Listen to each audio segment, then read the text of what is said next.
दोस्तों, आज की कहानी में मैं आपको गौतम बुद्ध के परिनिर्वाण के स्थान की उनकी पूर्व जन्म की कहानी है। तो इस कहानी को अंत तक जरूर देखें। इस कहानी से आपको बहुत कुछ सीखने मिलेगा। आनंद गौतम बुद्ध से कहते हैं, बंते, इस छोटे से जंगली कस्बे में भगवान परिनिर्वाण प्राप्त न करें। बंते, भगवान चंपा, राजगृह, श्रावस्ती, साकेत, कौसंबी, वाराणसी जैसे महानगर में परिनिर्वाण को प्राप्त हो। वहाँ बहुत से महाधनी क्षत्रिय, महाधनी ब्राह्मण, महाधनी गृहपति जो कि भगवान के भक्त हैं, वे तथागत के शरीर की पूजा करेंगे। तब गौतम बुद्ध कहते हैं, आनंद, ऐसा न कहो, इस स्थान को छोटा न समझो। इसका अतीत बहुत ही समृद्ध है, महान और गौरवशाली है। आनंद, पूर्व काल में महासुदर्शन नामक एक महान क्षत्रिय सम्राट था। इस क्षेत्र पर शासन करता था। आज के कुशीनारा को तब कुशावती नाम से पुकारा करते थे। कुशावती उस राजा की राजधानी थी। अति विस्तृत, समृद्ध और उन्नतिशील, सभ्य एवं सुसंस्कृत नागरिकों की आबादी से गुलजार। हाथी, घोड़े, शंख, घंट, घड़ियाल की ध्वनि तथा खाओ पियो इत्यादि शब्दों से कुशावती का वातावरण हर क्षण गुंजयमान रहता था। आनंद, सोने, चांदी, मणि, रत्न आदि से संपन्न कुशावती देवताओं की नगरी अलकनंदा जैसी थी। आनंद, चारों दिशाओं पर विजय प्राप्त चक्रवर्ती राजा महासुदर्शन के पास 7 रत्न एवं 4 सिद्धियां थी। उसके 4 रत्न थे, चक्र, हस्ती, अश्व, मणि, स्त्री, उनकी खुद की पत्नी, गृहपति। सम्राट के ये 7 रत्न एक दूसरे से बढ़ चढ़कर थे, परंतु इन 7 रत्नों में सर्वोपरि था उनकी भार्या देवी सुभद्रा।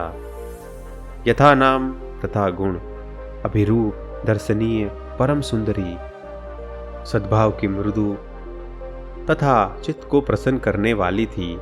उसके शरीर से सुगंध निकलती थी। वह महाराज से हर भोर पहले जग जाती थी और सोने के बाद सोती थी। राजा की परम प्रिय और उनके मनोकूल आचरण करने वाली, राजा को वह मन से कभी नहीं छोड़ सकती थी। महाराज के प्रति पूर्ण निष्ठायुक्त और परम हितैषी। ऐसे ही 6 विशिष्ट रत्न राजा के लिए प्रिय, मनोकूल और अवसर के अनुसार उपयोगी थे। ये 7 रत्न महाराज की शोभा और शक्ति थे। आनंद, ऐसे ही थी उनकी 4 सिद्धियां। उसके नाम से अनुरूप उनका प्रियदर्शी रूप, उनकी निरोगिता, उनकी दीर्घ आयु एवं प्रिय ब्राह्मण गृहस्थों की परिषद। राजा को अपनी प्रजा के लिए किसी भी प्रकार का डर भय नहीं था। गृहस्थों की सुख संपत्ति के लिए राजा प्रयत्नशील रहता था और राजा की सेवा और राजा के लिए ब्राह्मण और गृहस्थ। इस प्रकार धर्मपूर्वक राज्य करता हुआ सम्राट महासुदर्शन देवताओं और उनके राजा शक्र के लिए बहुत ही प्रिय हो गया था। आनंद, राजा की प्रजा वात्सल्यता देखकर देवराज शक्र बड़ा ही प्रसन्न हुआ। उसने देवपुत्र विश्वकर्मा को राजा के पास भेजा। विश्वकर्मा ने उसके लिए एक धर्म प्रसाद का निर्माण किया, एक विशाल भवन, अति सुंदर शक्र के महल जैसा। उसमें जगह जगह सोने, चांदी और रत्न जड़े गए। ऐसा सुंदर कुशावती नगर, वैसे ही सुंदर मनमोहक धर्म प्रासाद। उसकी चमक एक ऐसी की दृष्टि नहीं हटती। उस प्रासाद के सामने राजा ने एक विशाल धर्म पुष्करणी बनाई। उस समय के श्रमणों और ब्राह्मणों को अच्छी तरह दान दक्षिणा देकर तब राजा ने उस भवन में प्रवेश किया। आनंद, सम्राट महासुदर्शन के वैभव और ऐश्वर्य की कोई सीमा नहीं थी। उसके राज्य में राजधानी कुशावती जैसे अनेक नगर थे और उनमें धर्म प्रासाद जैसे अनेक प्रासादी थे। सभी महल अच्छी तरह सुसज्जित और अलंकृत थे, पर अपार धन धान्य, चतुर्गिणी सेना से युक्त विशाल साम्राज्य और सुभद्रा देवी जैसी रूपवती रानी होते हुए भी मां सुदर्शन के मन में यह विचार आया, यह सारी धन दौलत, पोरस प्रताप, यश कीर्तन मेरे किसी सत्कर्मों का फल है। निश्चय ही यह मेरे संयम नियम, दान दक्षिणा, समादया का परिणाम है। राजा अपने भोगों पर विचार करता है, बस अब मुझे अपने भोगों पर संयम करना है। राग द्वेष, काम क्रोध, लोभ मोह पर नियंत्रण करना है। भोग में अनेक बुराइयां देखकर महासुदर्शन ने उनसे विरत होने का दृढ़ निश्चय किया। राजप्रासाद का त्याग करके वे धर्मप्रसाद में चले गए। वहां एकांत में बैठते ही उन्हें पूर्व जन्मों के संस्कारों के फलस्वरूप उनका चित्त समाहित हो गया। शीघ्र ही वह वितर्क विचार सहित विवेकजन्य प्रीति सुख वाले प्रथम ध्यान को प्राप्त हुए।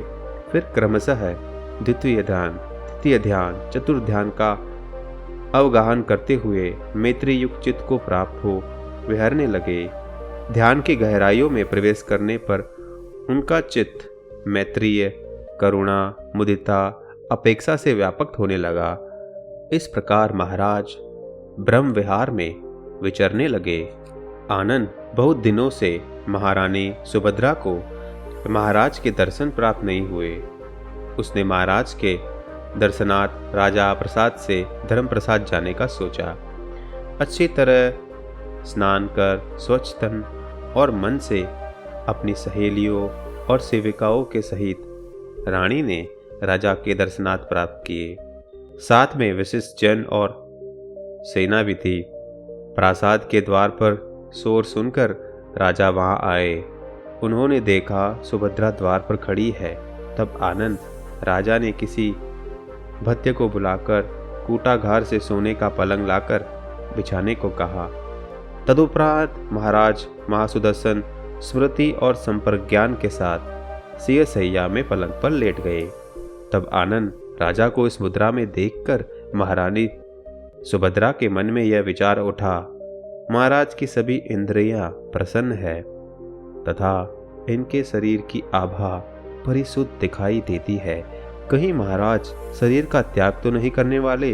देवी सुभद्रा ने महाराज से प्रार्थना की, देव ऐसे राज्य, प्रजा, नगर, राजधानी, वैभव, धर्म प्रसाद इत्यादि से प्रसन्न और संतुष्ट हो महाराज जीवित रहने की कामना रखे। महाराज महासुदर्शन ने रानी से कहा, देवी बहुत समय तक मेरे साथ प्रिय, सुखद, स्नेहयुक्त और सदा प्रसन्न रखने वाला व्यवहार किया। अब अंतिम समय में ऐसा कुछ न कहें जिससे मैं कामना युक्त होकर शरीर का त्याग करूं। कामना युक्त मृत्यु निंदनीय है। अब देवी आप ऐसा व्यवहार करें जिससे मैं कामना युक्त और निर्लिप्त होकर शरीर को त्याग सकूं। ऐसा सुनकर महारानी रो पड़ी। फिर आंसू पोंछकर बोली, हे देव सभी प्रियों से निर्लिप्त, अनासक्त, निसंग हो तथा जीवित रहने की कामना का भी मन से त्याग कर दें। देव आप कामना युक्त होकर प्राण न त्यागे। आनंद तब कुछ ही देर बाद राजा की मृत्यु हो गई। शरीर त्यागने के समय उसे थोड़ी सी पीड़ा हुई। मृत्यु के तदुपरांत उनका जन्म ब्रह्मलोक में हुआ। आनंद हो सकता है कि तुम्हें ऐसा लगे कि उस समय महासुदर्शन राजा कोई और था, तो आनंद तुम्हें ऐसा नहीं समझना चाहिए। मैं ही उस समय राजा महासुदर्शन था। वह विशाल साम्राज्य, उसके समृद्ध नगर, धन, वैभव, कुशावती, राजधानी सब मेरे अधीन ही था।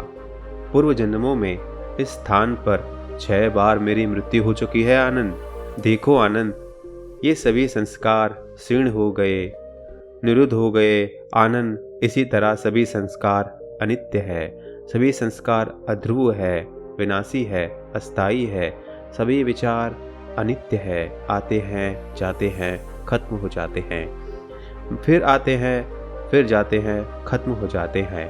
आनंद इसीलिए इन संस्कारों की कामना व्यर्थ है। उनमें राग करना, आसक्त होना व्यर्थ है। उनसे मुक्त हो जाना ही परम सुख है, आनंद। यही 7वीं बार इस स्थान पर तथागत का देह पात होगा। आनंद, इसके बाद मेरा दोबारा जन्म नहीं होने वाला। तभी आनंद कहते हैं सारे संस्कार अनित्य ही हैं। उत्पन्न होने वाली सभी स्थितियाँ, वस्तु, व्यक्ति अनित्य ही है। उत्पन्न होना और नष्ट हो जाना यही इनका धर्म है, स्वभाव है। विपश्यना साधना के अभ्यास द्वारा उत्पन्न होकर निरुद्ध होने वाले इस प्रपंच का जब पूर्णतः उपशमन हो जाता है, पुनः उत्पन्न होने का क्रम समाप्त हो जाता है, उसी का नाम परम सुख है, वही निर्वाण सुख है।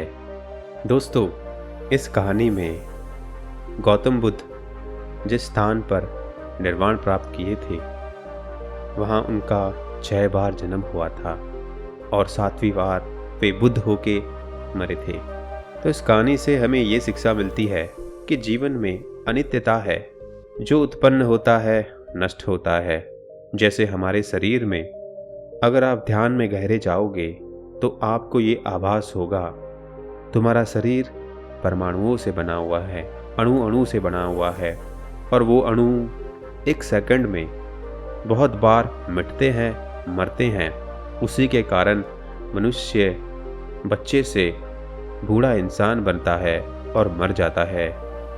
ये अनित्यता है। दोस्तों, अगर आप भी ध्यान में गहरा बनना चाहते हैं, आपको मैं ये सुझाव दूंगा कि आप विपश्यना केंद्र में जाकर वहाँ ध्यान सीखें। उनका ध्यान एकदम सही है और वो आपको ये सिखाएंगे अपने शरीर का जागृत मन और अजागृत मन दोनों एक हो जाएं, और जो अविद्या है न देखने की वह दिखने लगे।